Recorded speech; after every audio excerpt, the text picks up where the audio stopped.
Yo, it's Derek. Since this is the first video on this channel, I wanted to thank you for simply clicking on it. That alone means the world to me, so thank you so much. I'll talk your ear off more in the outro and meat of this video, so please enjoy the first video of my eternal torment. Or don't. To each their own, whatever. At least dislike and tell me how much you hate me down in the comments before you leave or something. Sonic Adventure DX is a remaster of Sonic Adventure and was released on June 17th of 2003. I actually didn't realize the 20th anniversary of this game was that recent until I began writing this script, so happy late birthday to Sonic Adventure DX. Anyways, it's a buggy mess, the original version's Dreamcast release is the best, blah blah blah, who cares? You've heard it all before. I want to talk about my experience in getting every achievement in the game. Before this video finally starts, please consider leaving a comment and telling me and or my editor what we can improve on with our content creation. Cleo and I want to make the best content we can, and hearing feedback from people who are on the consuming side of our stuff makes it easier for us to get that perspective for ourselves and gain knowledge to apply in future projects. Also, a large majority of my playthrough is done on stream over on my Kick account, DerekLF. I'll be streaming other games I intend to make videos on over there as well, so check that out if you want. I can't guarantee anything in terms of upload times on this channel as of now because of how many variables there are in this type of content, but I can guarantee I stream there pretty often. That's also why most of this footage you'll see in this video has a stream layout around it. Anyways, thank you all again, and please enjoy. Due to this being the first achievement hunting video I'm putting out, I'll explain something briefly. For achievements that are gotten through what can be considered the normal progression of a game, I will not bother talking about them, since anyone who has or plans to play a game I talk about will get them under normal circumstances. Plenty of other people on this platform have given their opinions, reactions, or strategies for whatever game it may be that I complete, so I just wanted to spout my opinions online and act like people care about them. That being said, Sonic Adventure DX has 7 of these freebie achievements. Miles Tails Per Hour at 72.2% completion rate, Knuckles the Echidna at 42.9%, Amy Rose at 40.4%, E102 Gamma at 34.2%, and Big the Cat at 26.6%, are all achieved by becoming friends with the character named in the given achievement, or, in gameplay terms, unlocking them as a playable character. One of the other 2 naturally obtained achievements are Sonic the Hedgehog at 27.6%, this time for completing the respective character's story rather than befriending them, since their fantasies of role-playing as the blue nuisance and having any friends at all can finally come true. The other is Super Sonic, at 15.7%, which requires you to beat every character's story, excluding Super Sonic's, ironically enough. With those 7 out of the way, there are only 8 left to achieve, the most common of the 8 being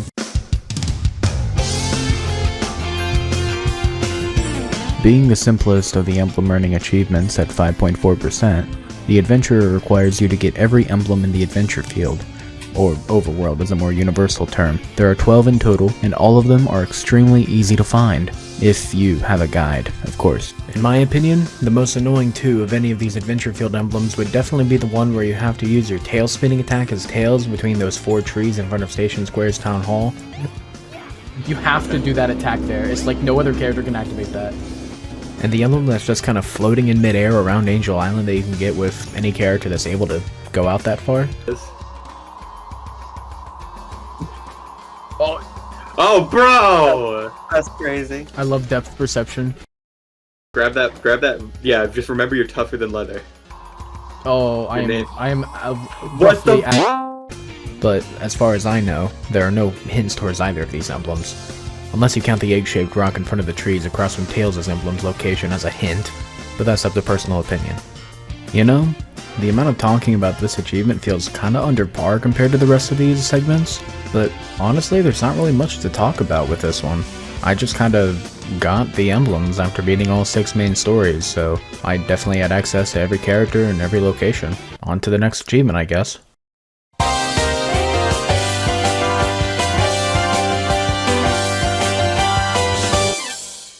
To get Sub-Game Master, which is an achievement at a 4.5% achievement rate, you must get every emblem that minigames give, that being 10. In Sonic Adventure 1, there are a total of 5 minigames: Boss, Hedgehog Hammer, Sky Chase, Sand Hill, and Twinkle Circuit.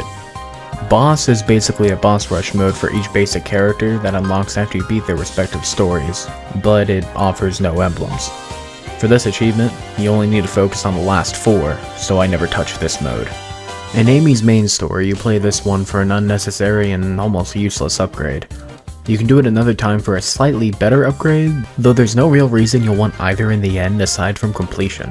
Even aesthetically, the second upgrade, being a long hammer, just looks kinda bad with Amy's look. A mainly red and pink character with a green and blue hammer just isn't very pleasing to the eye, so I never bothered picking it up. On to Sky Chase, there are 2 acts for this subgame, both involving flying around the egg carrier on the Tornado 2. This subgame is also modeled after another Sega game, Panzer Dragoon, which was released in 1995, 3 years before the original release of Sonic Adventure 1 actually.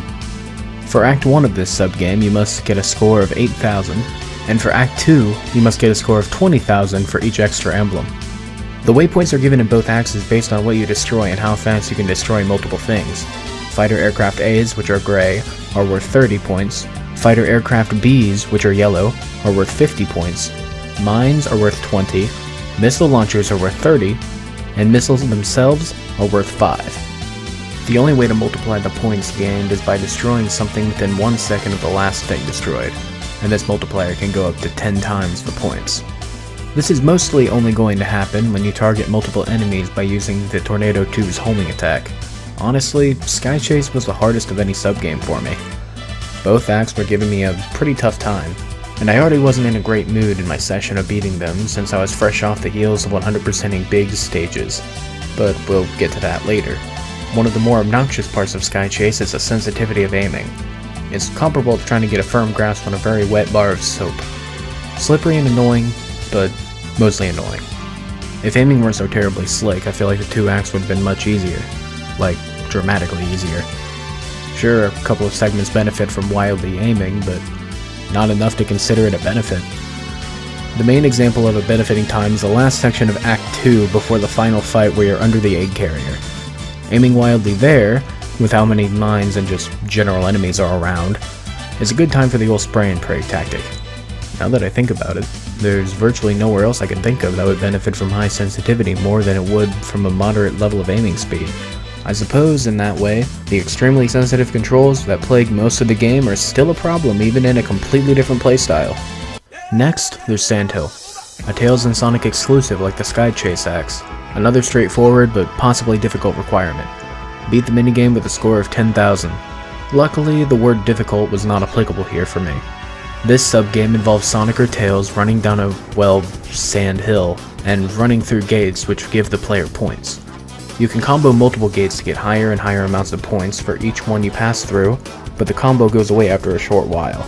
The time it takes for a combo to wear off is more generous than it could be, granted, so this subgame isn't too annoying at all. The additional emblem would require you to pass through 45 gates in one combo normally, but due to the time bonus always giving Sonic or Tails 5,000 at the end of a run, you need to simply amass a collection of 5,000 points, finish the game, and bam, you're done.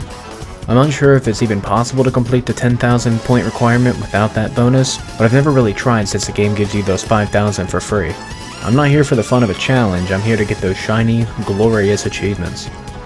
Lastly, Twinkle Circuit is a pretty simple race minigame, and to get its special emblem you must complete it in under 10 minutes.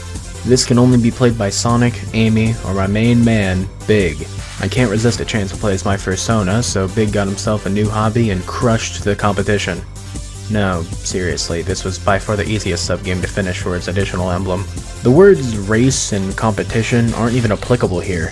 As long as you're capable of booting up the game, I have confidence that you can beat this race in under 10 minutes. Watching some of the cutscenes in the game is harder than this. Trust me.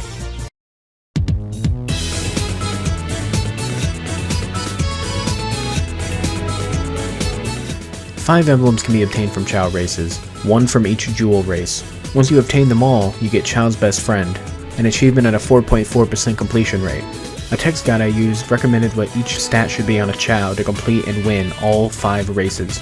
2,200 in swim, 900 in fly, 2,500 in run, 800 in power, and 1,500 in stamina. Little did I know before writing this portion of the script Chao racing on its own would have taken so much longer than anything else combined in the game to complete.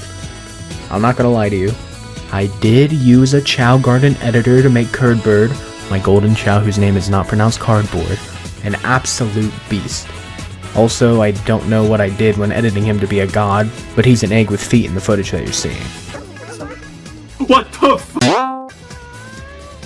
Now, before anyone attacks me in the comments about not dedicating to the main premise of this series, I know I cheated, but please, hear me out here. Raising a Chao takes so much time, and there are enough guides to it for most learning methods in the world. If I did this achievement 100% legitimately, I would probably just complain the whole time about how tedious and boring the grind was, just so I could get 5 emblems and watch my little cute creature go real fast. I don't want to complain for an entire section of this video, but I probably will later, and I wanted to get this video out sooner while not nearly burning out on my first upload. Between the tedium, the lack of skill, and the lack of overall commentary I could make on the raising and racing of Chao that wouldn't have just been recited information from other guides, I just decided to take the easy way out. I formally apologize for my crime against the Chao community, but this is basically how strong Curdbird is canonically anyways, so I just corrected what the devs didn't quite understand. You can't hate me for that. Maybe we'll see Curdbird's return in Sonic Adventure 2. We'll see.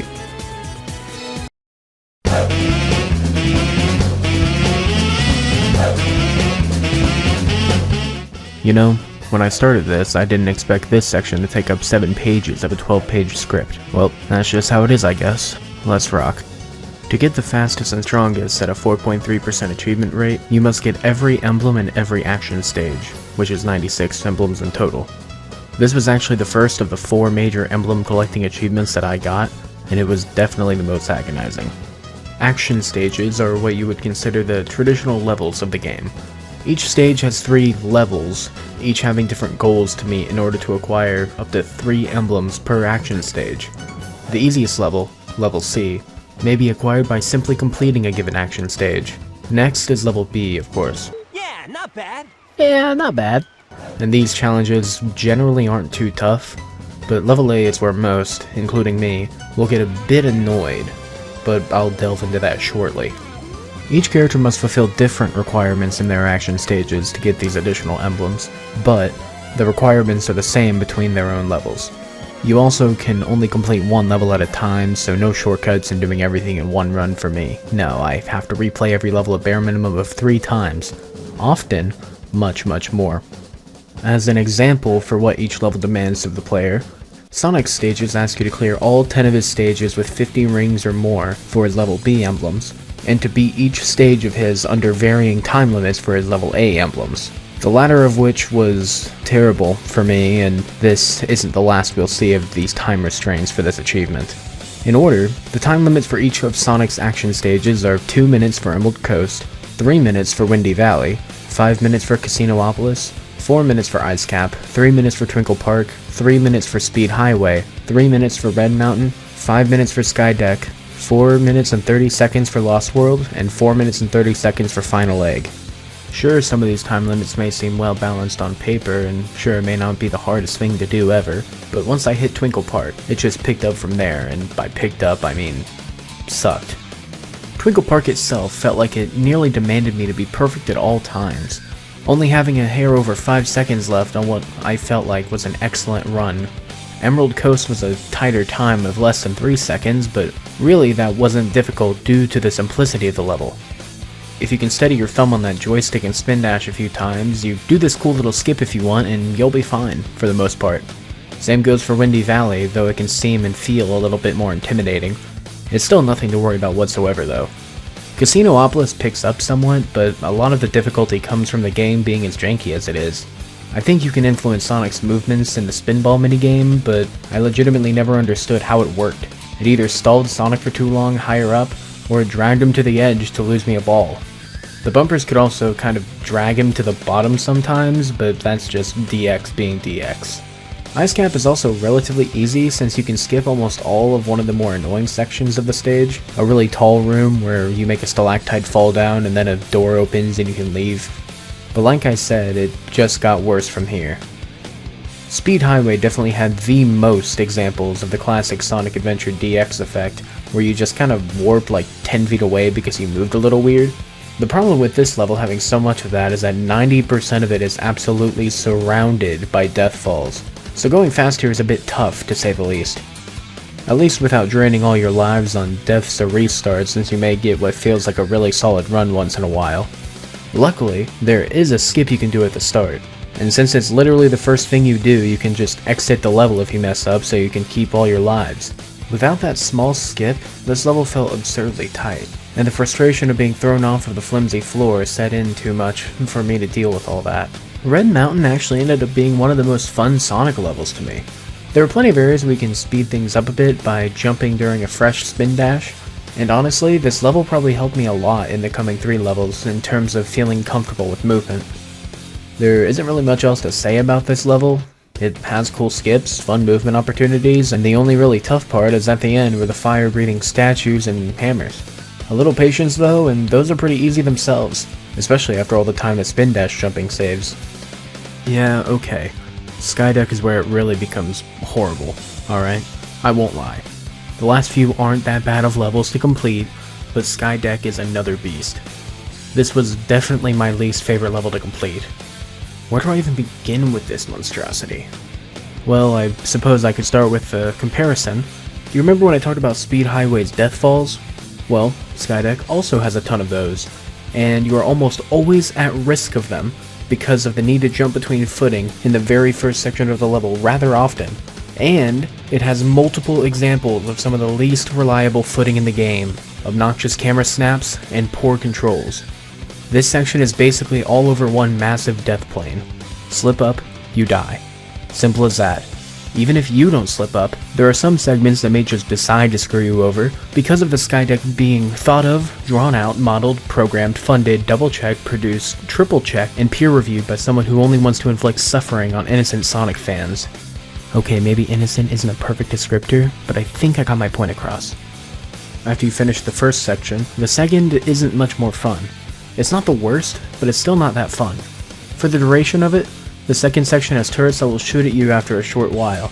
The turrets themselves aren't too bad usually, but they can be obnoxious once in a while. Just moving ahead can usually keep you safe from their projectiles though, but the real pain of this section, however short it may be, comes at the very beginning. The game typically would like the player to be slow here since the wind can cause a bit of trouble while moving around at all, but Sonic has eggs to fry and I can't wait around for a little gust to stop. It didn't really feel too bad at the moment when doing this portion over and over, but the wind definitely messed me up a time or two with building up a surprising amount of wasted time. It doesn't help that every 2 steps there's something that can be targeted with a homing attack, usually losing even more time if you panic a bit and start acting like that one friend that plays Sonic in Smash, but really all they do is press the B button. The last bit of the second section isn't terrible though. Basically, it's just a long forward run that you can easily do as long as you keep up your speed and jump when you have to, followed by a pretty simple rocket to the front of a giant cannon.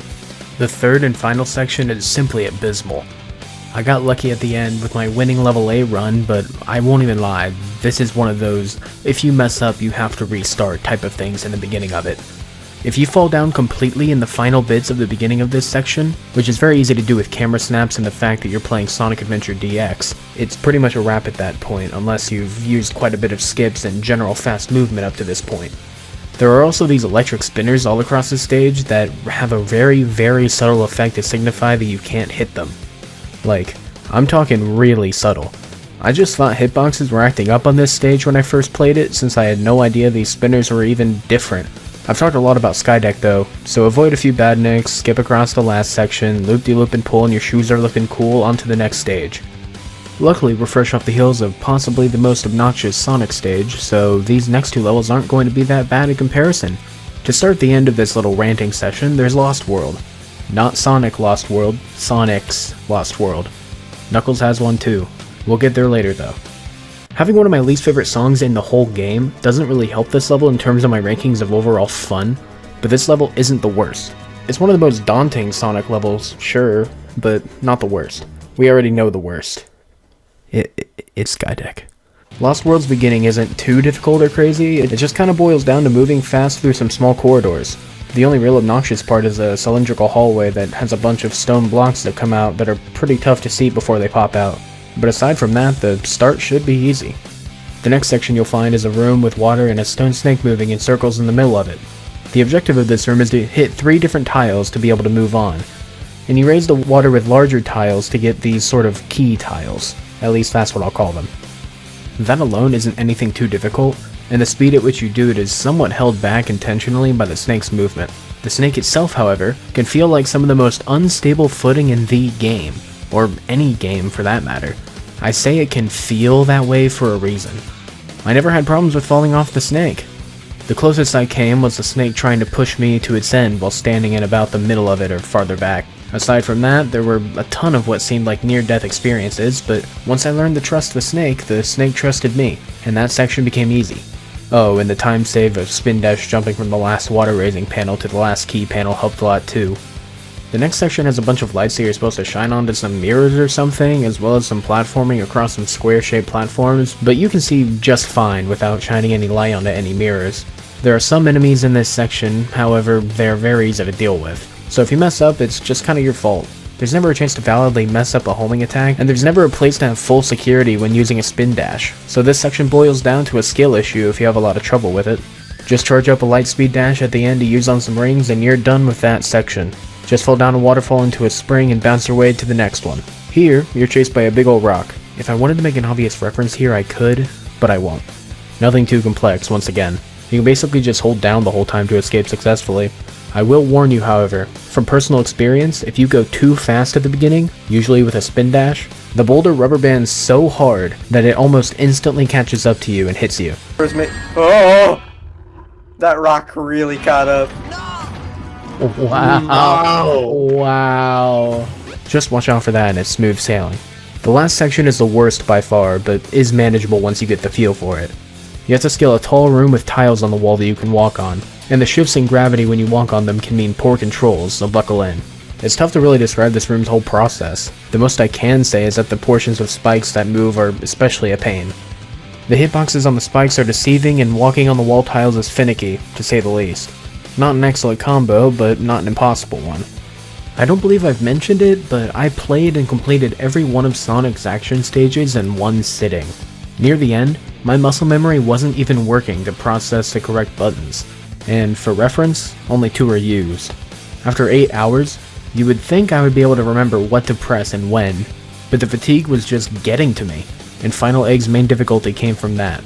It's kinda tough to describe this stage, so how about you just watch it? Here's my winning run of Sonic's Level A stage on Final Egg. Maybe you'll be able to feel how I was feeling after a traumatic experience of prolonged exposure to Sonic the Hedgehog. You know, I said I didn't want to complain for an entire section of the video back when I was complaining about Chao racing, but look at me now, huh? Man, I'm gonna have to reconsider. Like, everything. Anyways, Tails' emblems are very similar to Sonic's in that his level B also requires you to finish his stage with 50 rings, and his level A requires you to complete what is essentially just a harder version of each level. Gameplay with Tails revolves around you racing Sonic, or Robotnik in the case of his last action stage, and his level A parameter is just to beat an even faster version of each one of them on all 5 of his levels. When boiled down, it's just another time limit. Overall, Tails isn't a very difficult character to 100% whatsoever. In fact, I'd say he was the most fun of any character. The ability to fly and skip major portions of levels, or just cut a ton of corners is something that was very satisfying, especially after experiencing Sonic's playthrough the day before starting and finishing Tails' story. With this, however, there wasn't really anything notable from any of his stages. At least, nothing I see as necessary to include here. Tails' upgrades, however, are pretty fun, one of which, the Rhythm Badge, gives Tails some much needed grounded movement, but the existence of his other upgrade makes this virtually useless for movement alone. The Jet Anklet allows Tails' flight to be much, much faster, as well as allowing Tails to lose height at a dramatically slower rate when flying. The Jet Anklet alone makes every level even more of a joke than it already was. Getting this is optional and somewhat of a secret, but you can get this even before going into Tails' first action stage. Just fly up the hole in the sewer behind the entrance to Twinkle Park and you're set for an easy ride through every Tails stage. Knuckles is a bit more unique and infamous. His gameplay is actually a scavenger hunt rather than a get to the end. His action stages require you to get all 3 Master Emerald shards on his 5 different action stages without using any hint balls for his level B emblems, and in under a minute, or 2 for Skydeck, for his level A emblems. This challenge may seem, well, challenging to those who have played the game, since the shards spawn in random locations each time you enter the level. But, luckily, emerald shards do not randomize their positions if you just restart the level from the pause menu, so all you have to do is locate all 3 shards on a given stage, without picking them up, that part's very important, and then restart the level and make a mad dash for all 3. Alternatively, you can locate one without picking it up, restart, collect the one, then rinse and repeat a couple times until you get the easy 1-minute completion, and that goes for all of Knuckles' stages. The main difficulty in these stages is honestly just getting lost in some parts. For me, I got lost in Red Mountain a few times, so it took a couple tries to get the level A emblem, but it wasn't anything near most of Sonic's level A stages. Patience is very important here as well, even for level B completion, since you may run into hint balls on accident once in a while. I know I did. I would say I wish that the hint balls would just be removed from the level B stages entirely, but it's Sonic Adventure DX. I've used that excuse a few times, but it is a strong one, I can't lie. Anyways, back to being similar to Sonic, Amy requires you to do the exact same things for her level B and A emblems. Complete a stage with 50 rings and beat them in under a time limit. 2 minutes for Twinkle Park, 6 minutes and 30 seconds for Hot Shelter, and 2 minutes and 30 seconds for Final Egg. I really have only extensively talked about Sonic, but that's because no other character has really been noteworthy, and Amy is definitely no exception. Amy's levels aren't difficult at all. In fact, I beat most of them on my first attempt. Ironically enough though, level B ended up being the most difficult of them, even over the time limit this time around. The only reason level B was so difficult was Amy's basic movement being so slow. It was so hard to dodge anything and I just kept on getting hit. Granted, she can go a bit faster by jumping and attacking over and over, as well as hammer jumping. The thing with hammer jumping is that Amy has to be going at top speed to even be able to do it. And the problem with that is that she loses top speed incredibly easily and gains it incredibly slowly. If you're at top speed, you can't turn too much or Amy will instantly lose all of her momentum. You have to dedicate to a direction, but once you do and you start hammer jumping, you very easily can keep it up. Luckily, Zero, the robot that chases her all the time, is a complete pushover. I have no idea what the developers were on when they were giving Sonic's level A stages their time restrictions, but I guess Sun Tzu's advice of gotta go fast really got through to him. On to E102 Gamma. E102's emblems, spread across 5 stages, are virtually the same as Sonic's, in concept. I get that it's Sonic Adventure and not Amy or E102 Gamma Adventure, but come on guys. Maybe one level requirement could have been something like destroy every badnik, since Gamma's entire story is about saving his friends, the birds inside the other E-series robots, and destroying the robots is how he saves them. Something narratively cool that wouldn't be too difficult and is pretty unique. It would have been cool, but too late. Anyway, Gamma's level B emblems, again, ask you to beat each stage with 50 rings. Level A is beating his stages before an allotted amount of time. This time, however, it revolves around E102 having a timer that counts down in each of his levels. So the wording changes from within an amount of time to before an amount of time is left. Riveting, isn't it? Well, the gameplay is actually a bit different because you get time by destroying badniks. The amount of time gained varies between the type though. You must complete Final Egg with more than 150 seconds remaining, Emerald Coast with more than 180 seconds remaining, Windy Valley with more than 150 seconds remaining, Red Mountain with more than 180 seconds remaining, and Hot Shelter with more than 120 seconds remaining. No, I'm not avoiding saying minutes just to make you do a little math. The game lists its time limits in pure seconds. The most trouble I had with any of these was definitely the Hot Shelter stage. While not terribly difficult overall, it was the only stage of the 5 that made me restart and really observe where each badnik was, and how to maximize my time. Aside from that, there's nothing notable about his completion. I wanted to mention that Gamma's story is probably my favorite in the game. I feel like I could take it seriously, majorly in part to the voices presented in the story were the E-series robots, a set of characters that were meant to be robotic in their speech, and Robotnik, one of the overall best characters in his voicing. There was a hint of Amy, sure, but nowhere near enough to ruin Gamma's genuinely compelling story. Too bad the bosses were all jokes. Anyway, next character. Last, but not least, the big man himself, Aaron Hansen's favorite, Big the Cat and his 4 action stages. Finally, we're back to some unique parameters for emblems. His level B emblem requires you to catch a 1000G fish and finish the stage, and his level A requires the same thing but for a 2000G fish. For the latter, you do need all 4 of his lore upgrades, which isn't very hard to accomplish. Though it is worth mentioning that one of his lore upgrades is unique in that it is in an action stage, that being Ice Cap. We all know Big's gameplay. Froggy is missing, you gotta catch him, some people hate it, and I kinda do too. I should clarify that catching Froggy himself isn't a chore at all. The most difficulty in his story I experienced was Chaos 6, and that was only because I was overthinking where to aim my cast. Anyway, for his levels, the bigger fish gave me a pretty hard time usually, but a good friend of mine, Toonskin, actually helped me quite a lot. Without him I might have never released this video just because of how annoying these stages were to me. Well, maybe that's an exaggeration, but it would have taken a little bit longer. After Toon joined in and guided me through the art of fishing like Sun Tzu had guided many in the art of war, he taught me many great skills. These skills include how to move your lure in response to the fish's motion, and how to spot a big catch of a 2000G fish. Thank you, wise one.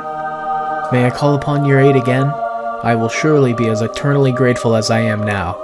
Again, one of Sun Tzu's teaching of his works rang true. Me when small fish... Me when big fish. It's so stupid.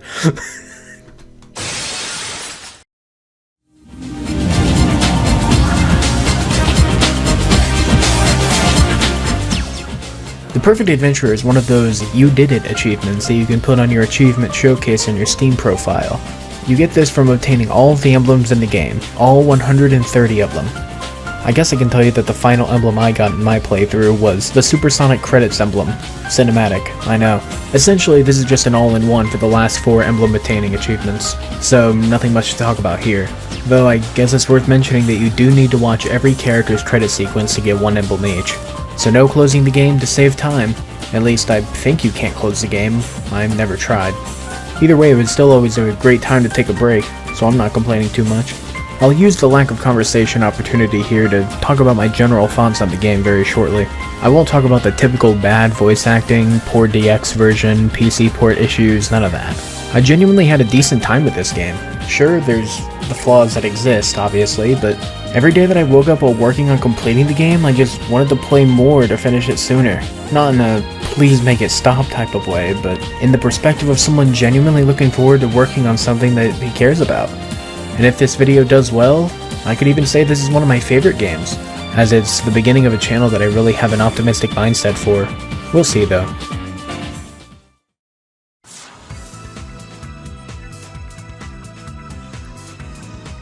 Every character has a varying amount of what the game calls missions associated with them. Not action stages, and not the levels in the action stages, but more like side quests in a way. Generally it's some small task, something like go here or bring something here or get all the things in this area, etc. I'd like to see what each mission is, but there are 60 of them. I'll link a video guide that I use showing where each is and what they require the player to do in the description. The hardest out of any of these in my opinion is 54. It asks the player to pick up 13 flags on the ice cap stage for tails. On paper, this doesn't sound hard, but when you consider that all 13 are at the very end of the level on a terrain that is pretty easy to experience janky collision on, it becomes a bit more challenging than the paper made it seem. Oh yeah, and you have to hit the base of the flags. You cannot jump into the poles or you won't get them. Janky, precise, and you can't slow down. The perfect combo for Sonic Adventure. I either got really lucky or just skilled up, because I got this much earlier than I expected. It still took like 20 minutes in total, but compared to what I expected, this wasn't hard at all. After completing all 60, however, I got the 3rd hardest achievement in the game. Is it a little tedious? Maybe. Do I care? Not really. This video is too important to me, so why should I care? Do I wish Sonic Team would add Big the Cat as a playable character in Sonic Frontiers?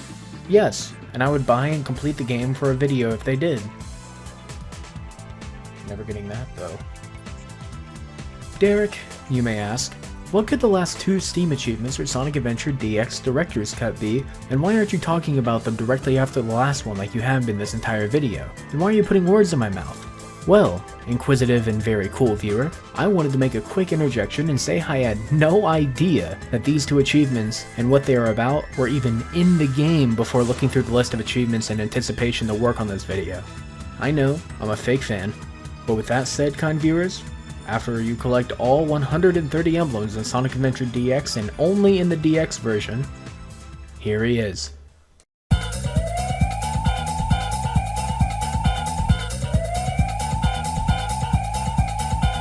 At an achievement rate of 3.8%, it is Metal Sonic. While only being usable in Chao mode, therefore not being usable in any bit of the overworld or even Chao activities, Metal Sonic being a reward for collecting all 130 emblems is so cool to me. I am an absolutely massive fan of games that have different characters to play as and cool story-driven single-player experiences that are obviously just for fun. Whether it's as a reward for beating the game in question or completing some daunting task, it's just such an awesome concept to me. Like unlocking the ability to play as Julius Belmont in Castlevania Aria of Sorrow, or Virgil being a special edition staple for the Devil May Cry series, just for a couple of examples from what I've personally played. Also, maybe I'll make videos on some of the Devil May Cry games in the future. I absolutely love those games, so let me know if there's any interest in that. My main interest is the sense of power or complete narrative destruction that is caused by putting this newly playable character in this spot of the game in the player's control. It really just feels like an award for doing something, even if the award is just doing what you already did in a new way. Specifically, in Devil May Cry's case with Virgil, he just feels like that boss you fought so hard against in the case of 3 and 5, and 4's Virgil feels like a more fleshed out version of 3's to fill in the gap where Virgil wasn't directly involved to be able to feel like that boss. Put simply, you really do feel that strength that Virgil has in him as a boss fight, even in playing as him. That power, dare I say. He isn't designed to be the most balanced character at all, and this is more and more apparent in each subsequent game he's in, leading up to Devil May Cry 5, where Virgil can feel like an absolute god if you play him correctly. I really shouldn't talk this much about Devil May Cry in a Sonic Adventure DX video, but I've got some bad news.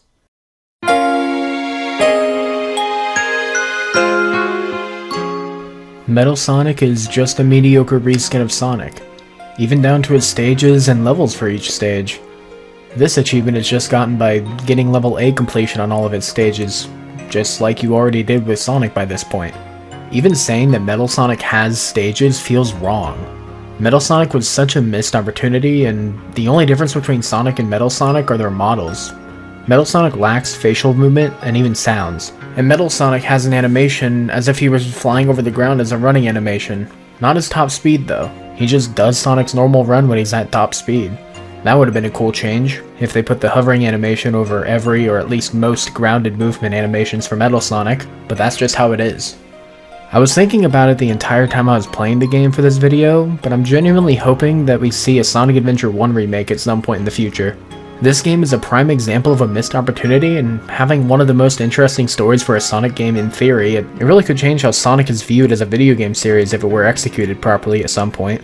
The focus on the history of chaos in terms of a concept and the history of how many of the main characters we still see in modern games, mainly Knuckles' fate and how it relates to the Echidna clan as well as the past Echidnas themselves, are all such important concepts that I feel need more tender love and care. To summarize, Sonic Adventure has a ton of untapped potential that could be helped by a remake being made one day. The story it tells, overall, tells a lot about the characters we all love today, but it drops the ball in really introducing any audience to them. If Sonic Adventure ever gets remade, I truly hope it's a wonderfully written game with characters being written in an almost introductive manner so as to sort of be a way to get into the series in the modern day.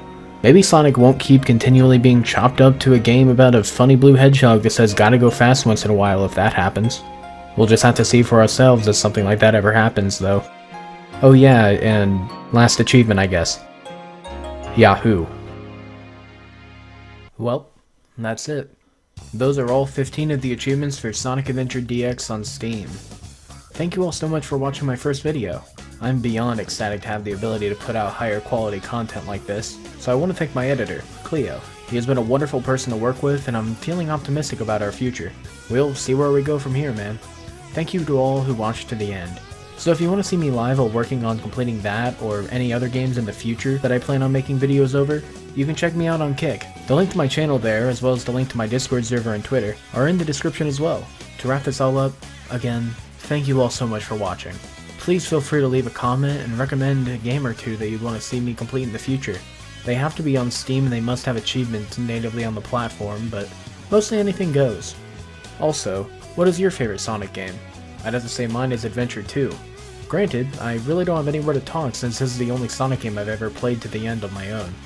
I don't even mean the 100%ing, I'm just talking about the main content of the game. Again, I'm a fake fan. Subscribe if you want, like the video if you want, I can't control you, so do whatever.